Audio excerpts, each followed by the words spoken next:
नमस्कार, आप देख रहे हैं ग्रैंड न्यूज नेटवर्क और मैं हूं आप सभी के साथ आयुषी। अब मेरे साथ देखिए न्यायधानी सहित प्रदेश भर से जुड़ी हुई तमाम खबरें। चलिए खबरों पर एक नजर डाल लेते हैं। रतनपुर में करोड़ों रुपए की लागत से स्थापित की गई स्ट्रीट लाइट व्यवस्था अब लोगों की सुविधा के बजाय उनकी सुरक्षा के लिए गंभीर खतरा बनती जा रही है। जी हाँ, मैं आप सभी को बता दूं कि नगर पालिका क्षेत्र में लगे एक स्ट्रीट लाइट के बिजली खंभे से लगातार आग की चिंगारियां जो है वो निकल रही है। जी हाँ, जिससे आसपास के लोगों में भय का माहौल है। आपको बता दें कि स्थानीय लोगों का कहना है कि खंभे लगाए जाने के बाद से ही ये समस्या बनी हुई है, लेकिन आज तक स्ट्रीट लाइटें भी ठीक से चालू नहीं हुई और खंभे से लगातार स्पार्किंग भी होती रही है। सबसे बड़ी चिंता ये है कि इसी मार्ग से प्रतिदिन सैकड़ों राहगीर, स्कूली बच्चे, 2 पहिया वाहन और 4 पहिया वाहन गुजरते हैं। ऐसे में यदि किसी भी समय शॉर्ट सर्किट, करंट फैलने या आग लगने जैसी घटना हुई तो बड़ा हादसा हो सकता है। नागरिकों का आरोप है कि इस गंभीर समस्या की जानकारी कई बार नगर पालिका के अधिकारियों और जनप्रतिनिधियों को भी दी जा चुकी है, लेकिन अब तक न तो खंभे की मरम्मत कराई गई और न ही किसी प्रकार के सुरक्षा के इंतजाम किए गए हैं। इससे लोगों में प्रशासन की कार्यशैली को लेकर नाराजगी बढ़ती ही जा रही है।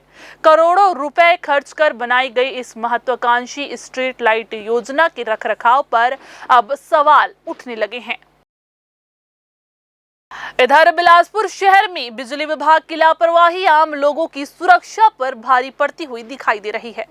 RDDSS योजना के तहत ट्रांसफार्मरों के आधुनिकीकरण और सुरक्षा व्यवस्था मजबूत किए जाने का दावा किया गया था, लेकिन शहर के कई रिहायशी और व्यस्त इलाकों में अब भी ट्रांसफार्मर बॉक्स खुले और जर्जर हालत में पड़े हुए हैं। इन बॉक्सों में खुले बिजली के उपकरण और तार कभी भी बड़े हादसे का कारण बन सकते हैं। सबसे चिंताजनक बात तो ये है कि इन स्थानों से रोजाना स्कूली बच्चे, महिलाएं और बड़ी संख्या में राहगीर गुजरते हैं। बावजूद इसके सुरक्षा कवर लगाने और आवश्यक मरम्मत का काम अब तक पूरा नहीं हो सका है। स्थानीय लोगों का कहना है कि कई बार शिकायत करने के बाद भी जिम्मेदार अधिकारियों ने समस्या के समाधान की दिशा में ठोस कदम नहीं उठाए हैं। उनका कहना है कि बारिश के मौसम में खुले ट्रांसफार्मर बॉक्स का खतरा और भी ज्यादा बढ़ जाता है, जिससे करंट फैलने या अन्य दुर्घटना की आशंका बनी रहती है। लोगों ने विभाग से तत्काल खुले ट्रांसफार्मर बॉक्स पर सुरक्षा कवर लगाने, क्षतिग्रस्त ढांचों की मरम्मत कराने और संभावित हादसों को रोकने के लिए प्रभावी कार्रवाई की मांग की है। वहीं संबंध में स्थानीय निवासी नीलकंठ मेहरा ने सुरक्षा व्यवस्था में सुधार की जरूरत बताई, जबकि कार्यपालन अभियंता PVS राजकुमार ने योजना के तहत आवश्यक कार्य कराए जाने की बात कही है। हाँ, कई बच्चे लोग कहीं छूट आ दिए तो भाई एक्सीडेंट का कारण हो सकता है। और फिर ये ढक्कन लगा नहीं हुआ है, इसको बंद रखना चाहिए। ये तो भाई गलती है CSB वाले लोगों का, जो ढक्कन पैक करके नहीं रखते, खुले में रखते, कोई भी छू सकते हैं तो एक्सीडेंट होने का ज़्यादा खतरा है। जी, आप इसको लेकर किसी को बताएं, अधिकारियों को? अधिकारियों को, साहब लोगों को बोले, वो लोग पता नहीं। अब उनका ये लाइन का जो लाइन इंस्पेक्टर है तो उनको देखना चाहिए। RDSS योजना में बॉक्स बदलने के लिए है, लेकिन जो शहर में अधिकांशतः 200 और 315 kV के बड़े ज़्यादा क्षमता के ट्रांसफार्मर लगे रहते हैं, उसमें बॉक्स लगाने का प्रावधान RDSS में नहीं है। इसकी वजह से कुछ जगह पे लगाने में दिक्कत आ रही है। फिर भी कुछ जगहों पे ट्रांसफार्मर, बाकी 63 kV और 100 kV के ट्रांसफार्मर में अक्सर लगाया जा रहा है। ये ट्रांसफार्मर को लेकर भी काफ़ी कुछ समस्याएं आ रही हैं। ट्रांसफार्मर शहर में लगभग 90 सब ट्रांसफार्मर के आसपास लग गए हैं और ट्रांसफार्मर शहर में अब ज़्यादा स्कोप नहीं बचा है RDSS योजना में। और ग्रामीण क्षेत्र में अभी और लगने हैं। 452 में से लगभग 290 के आसपास ट्रांसफार्मर लग चुके हैं और शेष में भी अभी ट्रांसफार्मर का अलॉटमेंट कराया उन्होंने आने के बाद, और जल्दी ही उस पर ट्रांसफार्मर लगाने के भी तैयार है ट्रांसफार्मर। इधर संस्कृति संगम सेवा समिति द्वारा सामन उत्सव का आयोजन हर्षोल्लास और पारंपरिक उत्साह के साथ संपन्न हुआ, जिसमें 70 से अधिक महिलाओं ने उत्साहपूर्वक भाग लिया।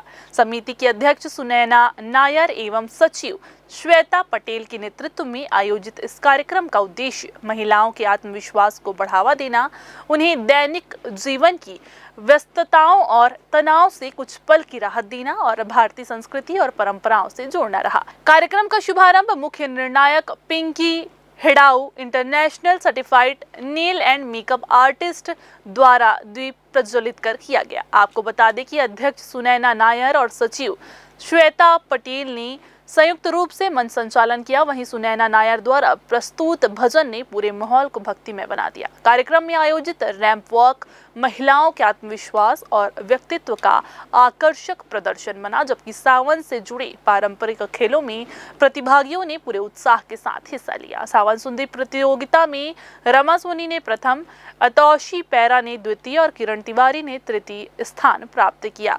उन्हें क्राउन, ट्रॉफी और सैश देकर सम्मानित भी किया गया।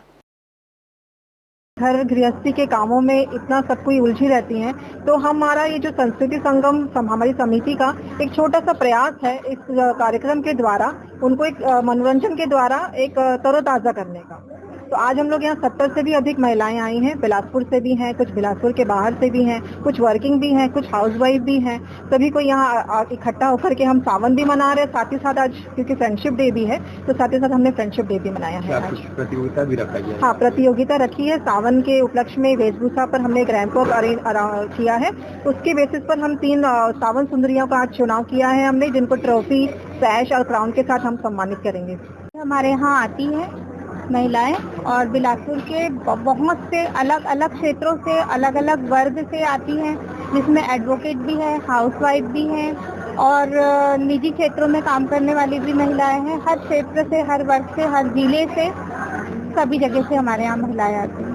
सरस्वती संगम सेवा समिति के द्वारा संस्कृति सेवा समिति के द्वारा मुझे इनवाइट किया गया जज के तौर पे।